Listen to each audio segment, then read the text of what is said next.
Acción de la tarde, el interactivo que marca la diferencia en la radio.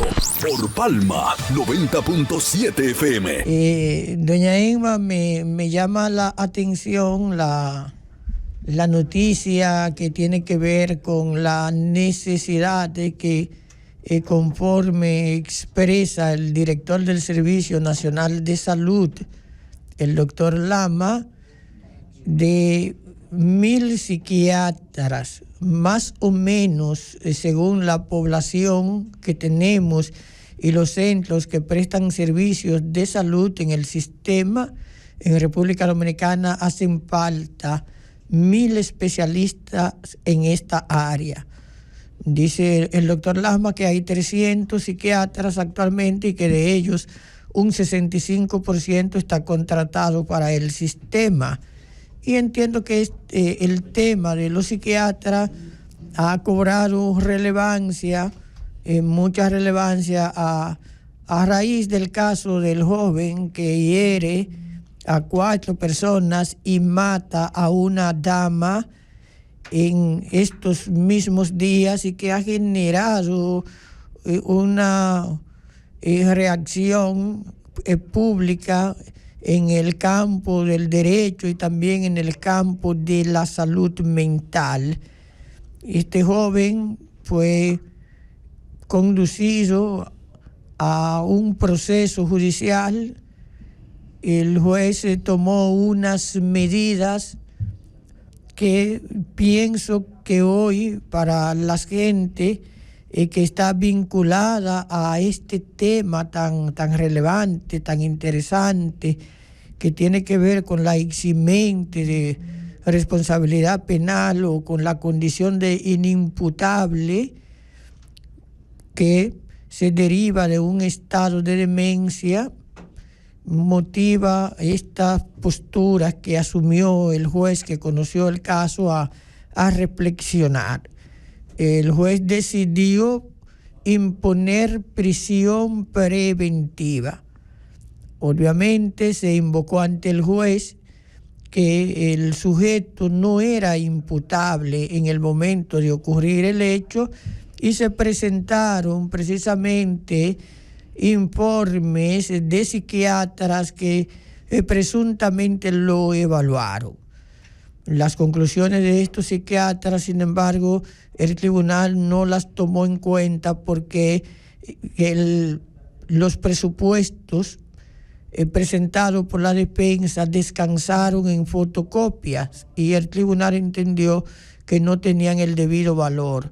Aún así creo, doña Emma, que si se hubieran presentado en originales también iba a desestimar estos informes por lo que dijo el juez acerca de la validez de informes que provengan del INACIC, del Instituto Nacional de Ciencias Forenses, que no fue apoderado de la experticia. El juez entendió además, para mantener en prisión a este joven, la gravedad de los hechos, que los hechos eran graves y que para garantizar el proceso, garantizar la salud de las víctimas y del propio imputado, lo correcto era prisión preventiva. Este aspecto es un tanto cuestionable. Y yo creo que el juez podía, si decidía emitir prisión preventiva, hacerlo sobre la base de que no se había determinado en la forma correcta y de manera fehaciente que en el momento de ocurrir el hecho, que es lo que establece la norma, no es que alguien tenga problemas mentales, no es que alguien curse una esquizofrenia, no es que tenga un cuadro psicótico, porque una persona puede hacer una vida normal con medicamentación, sino que en el momento en que ocurre haya tenido la pérdida de la capacidad de comprender que el acto que cometía era precisamente un crimen, que no fuese como el hombre que luego de matar a uno y llevado al juzgado le preguntan que por qué mató al hombre, él dijo, y fue a un hombre que maté, fue a un toro. Que no ocurra algo así, que el sujeto haya creído que su propia vida estaba en peligro, que estaba recibiendo agresión, que haya distorsionado en ese momento, en ese lapso de tiempo, la realidad. Sin embargo, doctor, apreciar eso puede ser difícil en una medida de coerción. Puede ser difícil por la naturaleza de esta audiencia, por lo que se procura en esta audiencia, y sin embargo hay que ver que la prisión preventiva como tal no es una panacea para el que está preso. El juez dice que los resguarda, estando preso. ¿De quién? De las víctimas.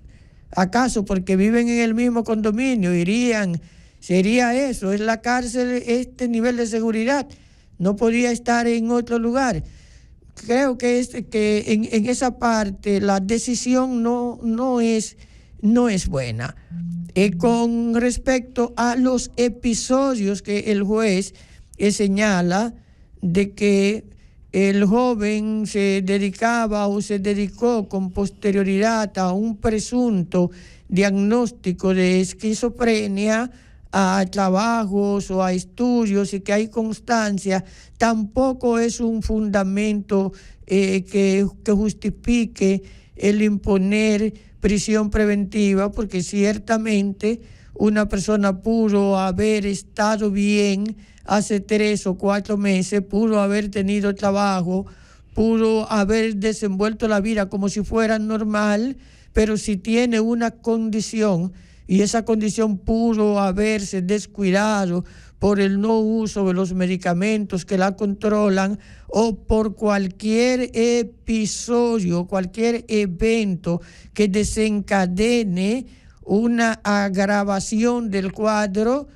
entonces lo que habría que juzgar es el momento, en el tiempo en el que el hecho ocurrió. En ese sentido, determinar, doctor, si en ese tiempo él pudo haber perdido o no la conciencia en el sentido técnico de poder distinguir el obrar, el bien y el mal, de poder estar consciente de que el acto era criminoso o no lo era. Sin embargo, doctor, cuando vemos lo que establecía la medida de coerción con relación a lo que dijo el papá del joven Pumarol, que también fue herido por sus hijos, cuando usted habla de que si al momento de cometer el hecho él estaba consciente de lo que está haciendo, cuando el papá narra que él sintió gritos en la cocina y que él estaba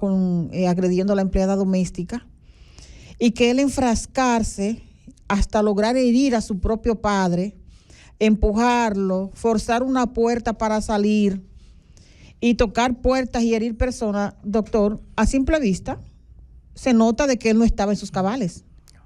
Se nota, doctor, porque ¿de qué manera una persona, doctor, a agredir a su papá, que yo sé que en algún momento el papá le dijo, mi hijo, ¿qué te pasa? Yo supongo eso, doctor. O sea, ese llamado de un padre hacia su hijo en un momento de desequilibrio total, porque, repito, nadie conscientemente va a actuar de la manera que actuó ese joven y que está establecido con el relato de los padres, con el relato de los hechos. Yo escuchaba a algunas personas cercanas a la familia del joven y que en un momento visitó el apartamento cuando estaba en vida la abuela, una distinguida comunicadora, Socorro Castellanos, en su lecho, y que veían al joven, y ahora esas personas ahora están dando testimonio, doctor, de que cuando visitaban la casa, veían al joven tranquilo, pero que sabían su condición. Incluso se dice que él estaba en un centro recluido y que a petición de la propia abuela fallecida pidió que lo dejaran en la casa para ella sentirse cómoda viéndolo y todo eso. Entonces, todo esto que que ocurrió puede servir como elemento de que ese muchacho no estaba en su cabales, doctor? Bueno, sí, puede ser. El punto es que la condición de no imputable, que era lo que se estaba planteando, en el escenario de una medida de coerción, el juez tuvo dificultades, pero también dejó ver un sesgo. Yo creo que un juez aquí en el país, los jueces son tímidos con las medidas eximentes. De hecho, todavía en audiencia preliminar no hay muchos jueces que se sientan en capacidad de tomar una decisión de este tipo, eximir a una persona de persecución penal cuando hay un muerto y cuando hay varios heridos. Y si esos muertos y heridos forman parte de familias con poder político, con poder económico, es un tema un poco complejo. La gente a veces no entiende este tipo de escenario. De hecho, al presidente de la República le cuestionan sobre el tema y la gente puede pensar, bueno, ese señor, si tiene un cuadro psicótico y tiene medicamentos, su familia no tiene problema en comprarlo, sí, puede no tener problema en comprarlo, pero la señora que murió era abuela del joven, fue su madre prácticamente de crianza, y la pérdida de una persona tan cercana te puede desequilibrar. Y si ella al mismo tiempo pudo haberle ayudado en el cuadro con los medicamentos y él dejó de usarlos, pudo haber tenido una reacción de este tipo. Ahora, lo que el juez justifica de que en etapas anteriores se le había visto con trabajo y esas cosas no tienen nada que ver desde el punto de vista técnico jurídico. Es que alguien puede perder la razón o la conciencia en un determinado momento.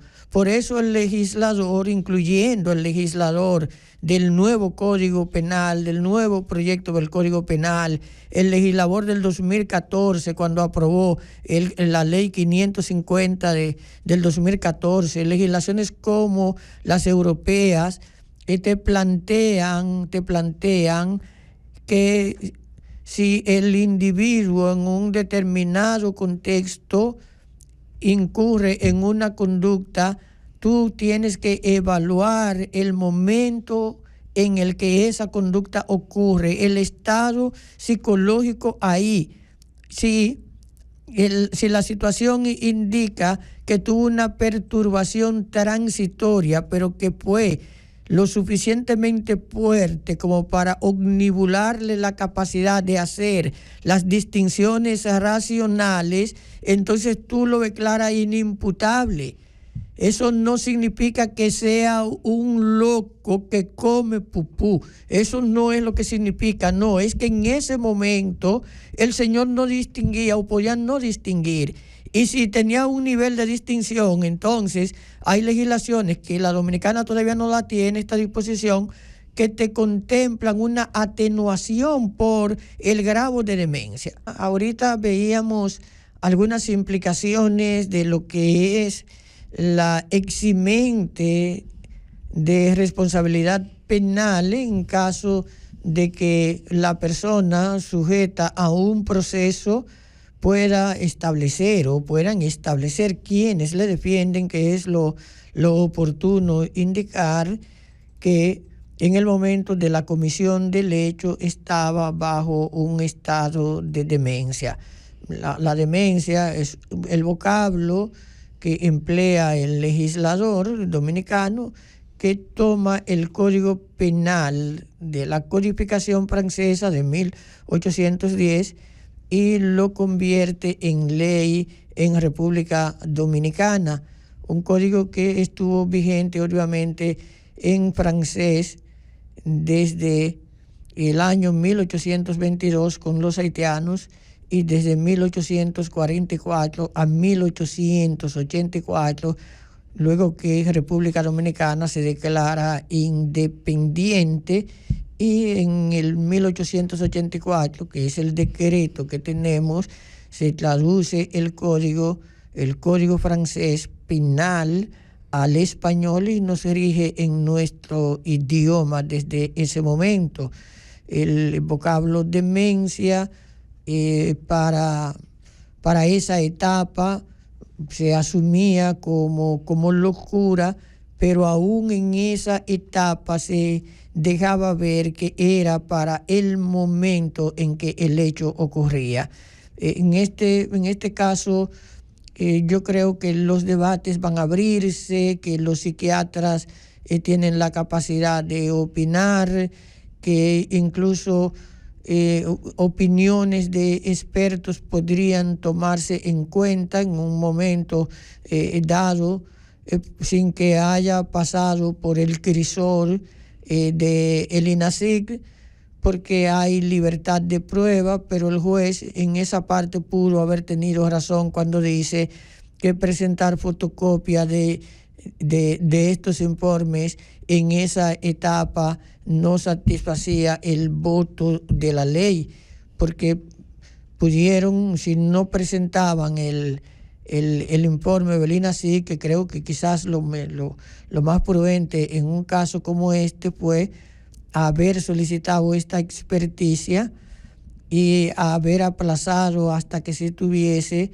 la respuesta adecuada de los expertos, porque en el fondo si la persona no hubiese estado en condiciones de comprender el alcance de sus actos y ciertamente tenía esta situación, no es cierto que la cárcel va a protegerlo, al contrario, tiene mucho más riesgo, porque una persona puede no solo atentar contra otros, también puede atentar contra sí mismo.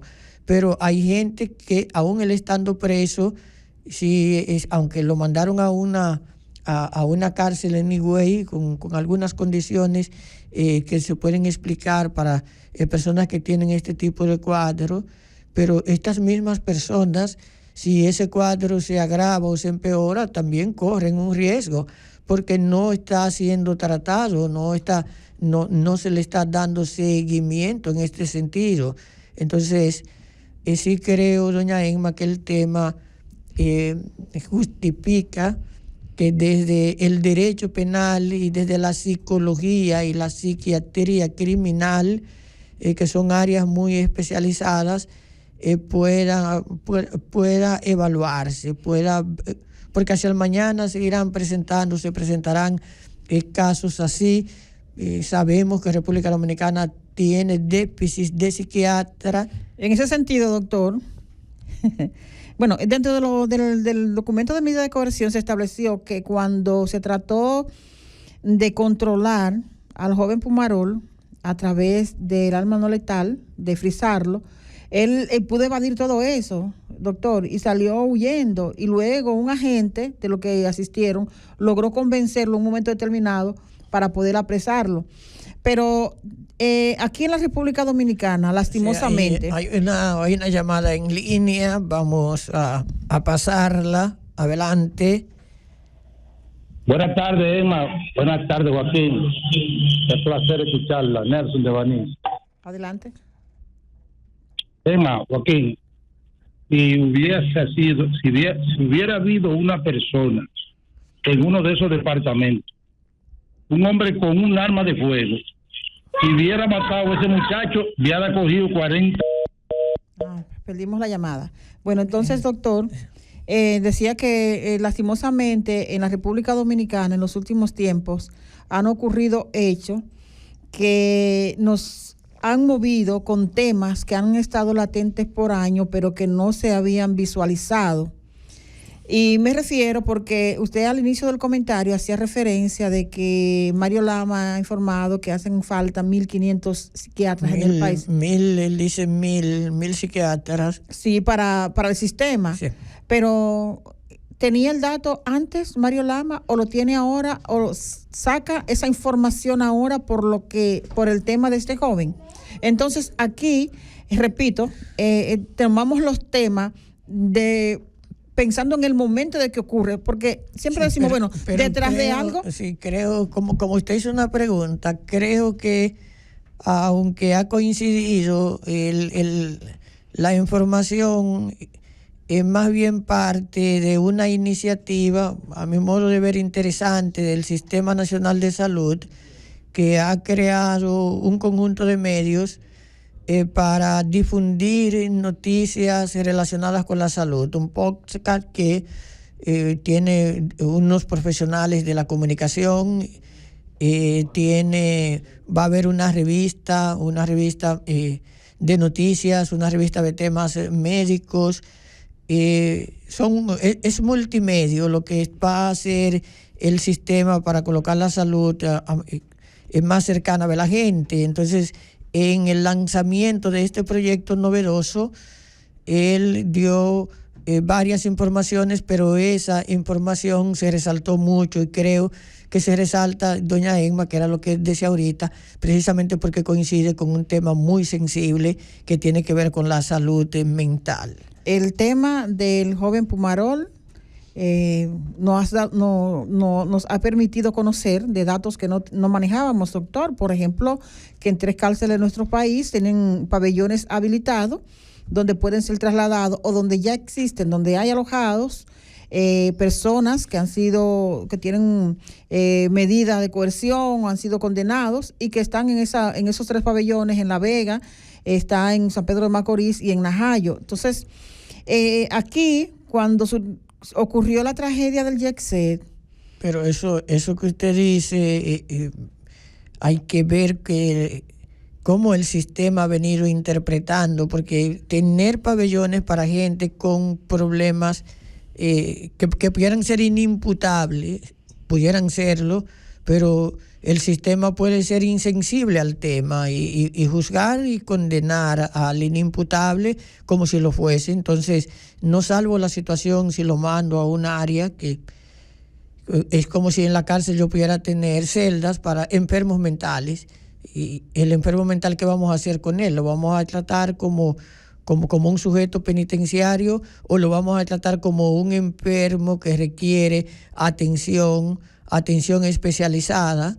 Vamos a seguir aplicando el código que dice que son inimputables, o en el caso cuando la situación no es grave, que no hay una eximente completa, y entonces se le aplica una pena atenuada, entonces sí se podría justificar que tenga un nivel de seguimiento, ¿no? Pero el sistema tiene también que aclarar eso mucho más, doña Emma, porque como usted dice, no todos conocíamos que teníamos pabellones, como usted ha utilizado el vocablo, para tratar a personas bajo estas condiciones. Bueno, el tema de los pabellones, también cuando ocurrió la tragedia del YECSED, veíamos ahí la debilidad que tenían tanto el sector privado, ¿verdad?, el gobierno, las instituciones, los ayuntamientos, doctor, que tenían que velar, que tenían que tener dentro de su ejecutoria la revisión de edificaciones. Vimos ahí un tema que llenó incluso de pánico y de terror a la ciudadanía, que empezamos a ver grietas en puentes que alarmaban a la población, que donde quiera que íbamos, incluso un juzgado en Santo Domingo, doctor, inmediatamente ocurrió el YECSED, empezaron a denunciar de las grietas y fue trasladado. Hemos visto, por ejemplo, los centros educativos que han tenido grietas, pero todo eso no se visualizaba con la preocupación que se ha hecho después de la tragedia del YECSED. Cuando ocurrió unos fuertes aguaceros en un túnel de Santo Domingo, veíamos qué tiempo tenía que no se le daba mantenimiento. Lamentablemente en la República Dominicana traemos los temas y vemos las debilidades que tenemos en el país con ciertos temas cuando ocurre un hecho lamentable.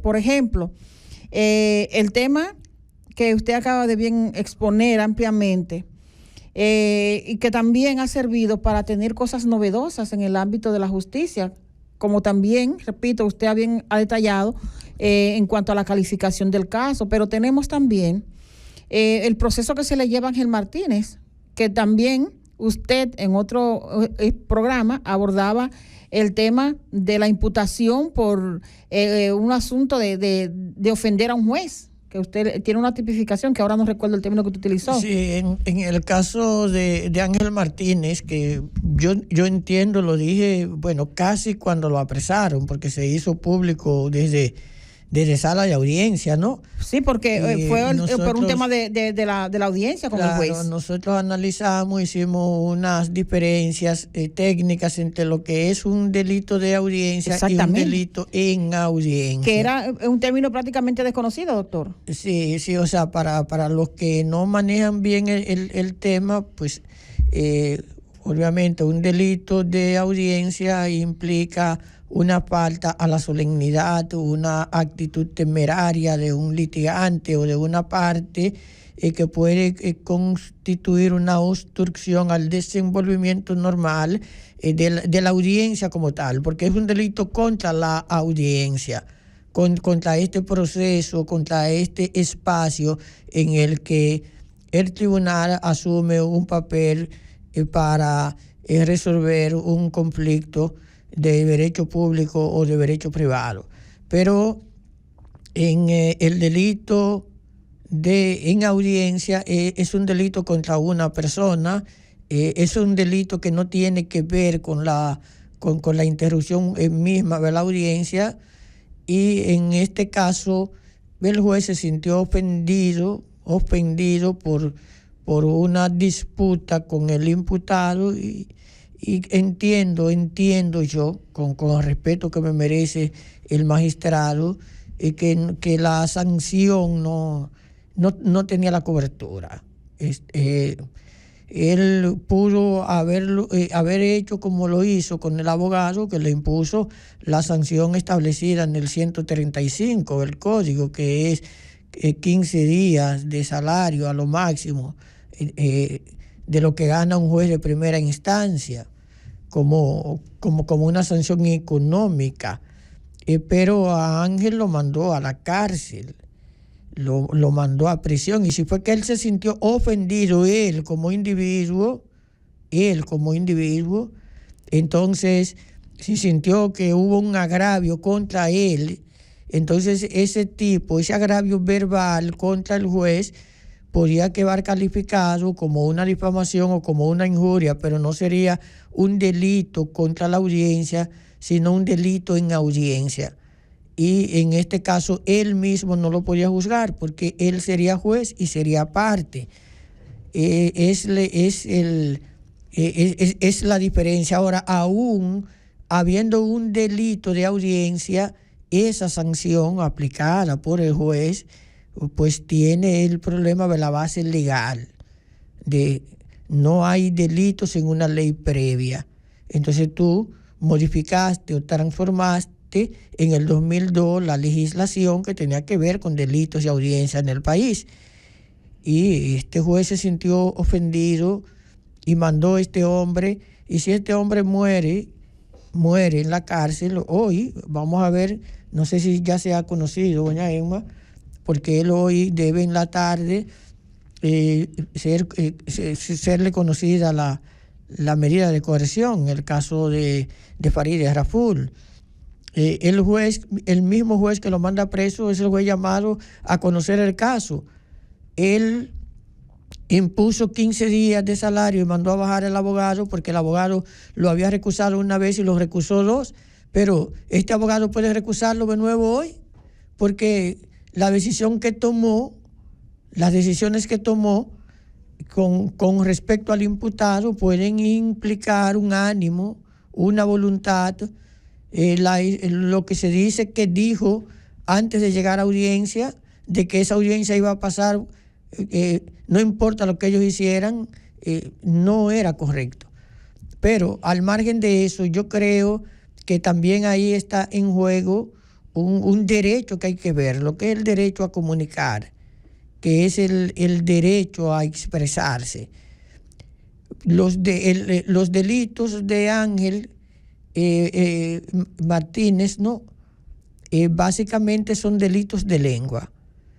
La lengua hiere, pero no mata. La lengua no es un cuchillo, la lengua no es un arma.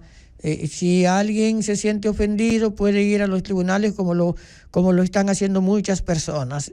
aquí en República Dominicana. Pero estamos hablando de un anciano de 70 y pico de años con un marcapaso en el corazón. Una gente que tiene que tener medicamentos, una gente que puede morirse ahí, que ciertamente ha llegado a una sala de audiencia ayer que daba pena verlo. Entonces, yo creo... Doctora, muchos dicen que fue simulado eso. No, eso no es simulado, doña Emma. es que la prisión es traumática. Escuché a una periodista decir que se tomó un Ensurel y que con eso tenía para estar bien todo el día. Es que la gente juega mucho, la gente especula mucho. Primero lo que habría que ver era la sanción. Esa sanción no luce correcta.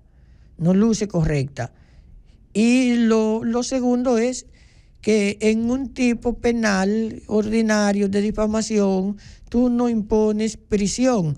Entonces, si él no tiene prisión preventiva, pero el juez lo mandó por delito de audiencia todos esos días y por alguna razón este hombre muere, el Estado dominicano va a quedar mal parado a nivel internacional porque va a ser un muerto vinculado a la libertad de expresión.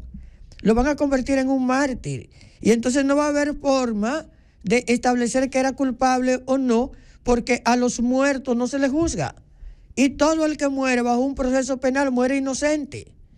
Entonces, yo creo siempre que la libertad... Mire, nosotros tuvimos acá el pasado procurador general de la República, Víctor Céspedes, y yo comparto se refirió con él, al caso de... Sí, yo comparto con él, comparto con muchos juristas españoles, italianos, muchos amigos que tengo en el campo del derecho penal, que hay que despenalizar la libertad de expresión y de comunicación.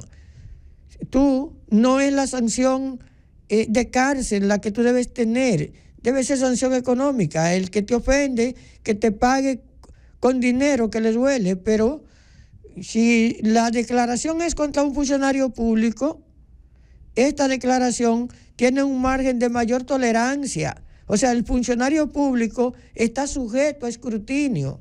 El funcionario público rara vez debe quejarse de difamación o de injuria, rara vez. Tiene que ser en un hecho excepcional, porque si no, no habría forma de criticar la gestión pública. Y tú estás teniendo en República Dominicana ahora leyes que van muy orientadas a limitar la libertad de expresión y la libertad de comunicación. Y mucha gente dice, bueno, que dijo disparate, que esto, que habló, que se metió donde no debía. Eso es verdad, pero los políticos también dicen muchas cosas. Dicen muchas cosas que no son verdad. Y no en contra de una sola gente, en contra de un pueblo total a veces. Y tú no tienes consecuencias porque hay que opinar, hay que decir. Ahora sabemos que si tú irrespetas, tú vas a tener una consecuencia, que la responsabilidad nunca debe ser anterior, sino posterior. No puedo censurar la opinión antes de que se emita, pero una vez que se emite, debo saber que las sanciones tienen que ser razonables, porque la humanidad destruyó mucho la capacidad de la gente crítica con leyes como la Inquisición, tribunales que te sancionaban porque tú pensaras o dijeras algo distinto al dogma que prevalecía. De la única forma que una sociedad se desarrolla es con la tolerancia. Y ya la era de los panfletos para esconderse, doctor, ya eso pasó. Bueno, es así. Sí, doctor, bueno, para sustentar un poco lo que hablábamos de los espacios que tenemos en cárceles del país para enfermos mentales, aquí una información recoge que no son 3, doctor, son 5 centros carcelarios de la República Dominicana que tienen espacio para personas con problemas mentales. Además de la Anamuya en Higüey, donde fue trasladado el joven Pumarol, también tenemos cárceles, estos espacios en La Victoria, en Najayo Hombre, Najayo Mujeres, San Pedro de Macorís y El Pinito de la Vega. Un total, doctor, de 385 pabellones para tenemos esos pabellones en esa cárcel para un total de 385 personas para albergar. Tienen capacidad para 385 en 5 pabellones.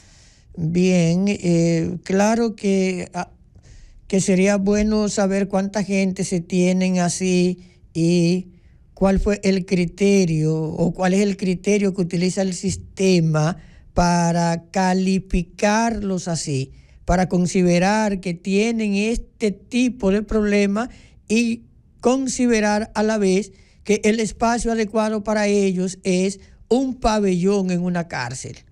Habría que ver si estamos siguiendo o no la norma, si tenemos una cultura represiva que lleva a negar la eximente de responsabilidad penal en caso de que en el momento de la comisión de un hecho el sujeto estuviese bajo un estado de demencia. Revela esta información, doctor, que en estas 5 cárceles, en los pabellones que están ubicados en estas 5 cárceles, tienen privados de libertad de Mao, de Valverde,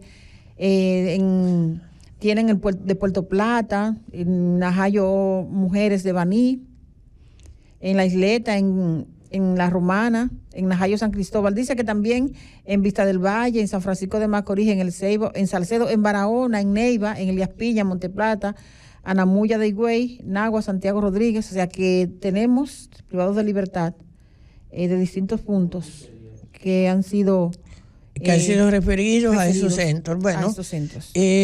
Recuerdo cuando era niño que leí un libro de uno de los psiquiatras más ocurrentes, diría yo, Antonio Zaglul, que escribió un libro que se lo mandaban a uno a leer en la escuela, Mis 500 locos, donde relataba muchas experiencias con personas con cuadros psicóticos. El manicomio como tal, acogiendo una postura de la Organización Mundial de la Salud, el manicomio ha venido cerrándose en el mundo, doña Emma, porque se entiende, fíjese la paradoja, los derechos fundamentales a donde han llegado. Si tú metes a un loco en un manicomio, tú al loco le estás privando derechos, el derecho ambulatorio, el derecho de que el loco se mueva con libertad. Y como tú ya no puedes tener manicomios, puede ser que estemos haciendo manicomios en las cárceles. Podría ser eso. A mí me gustaría que el sistema explique en alguna medida, que el tema se esclarezca. Lamentablemente en República Dominicana, porque eso es un tema incluso que pudiera dar una tesis bonita, si grupos o ligados a la salud o ligados al derecho hicieran investigación, pero República Dominicana lo que está haciendo es monográfico. Hemos limitado la capacidad del estudiante a hacer aportes y sería bueno como ver en los criterios que se toman para calificar a estas personas y enviarlos a estos pabellones. Porque de inicio, si estos pabellones es para gente que se entiende que tienen problemas mentales, desde que yo lo mando ahí, estoy ya poniéndole una etiqueta. Pero si le pongo la etiqueta de que tiene un problema mental, ¿por qué lo mando en primer lugar a la cárcel y no lo mando a un centro médico para que me le den atención por unos días? O sea, la parte digna del ser humano, el tratamiento, pero también hay que ver los tipos penales por los cuales se mandan. Y si tuviéramos gente que el tipo penal por el cual se manda es precisamente porque se ha convertido en una amenaza para el sistema, es decir, que yo esté convirtiendo la locura en un tipo penal, yo no lo sé, pero me ha preocupado saber que hay tantos pabellones en las cárceles dominicanas que su finalidad es tener ahí a personas con problemas mentales.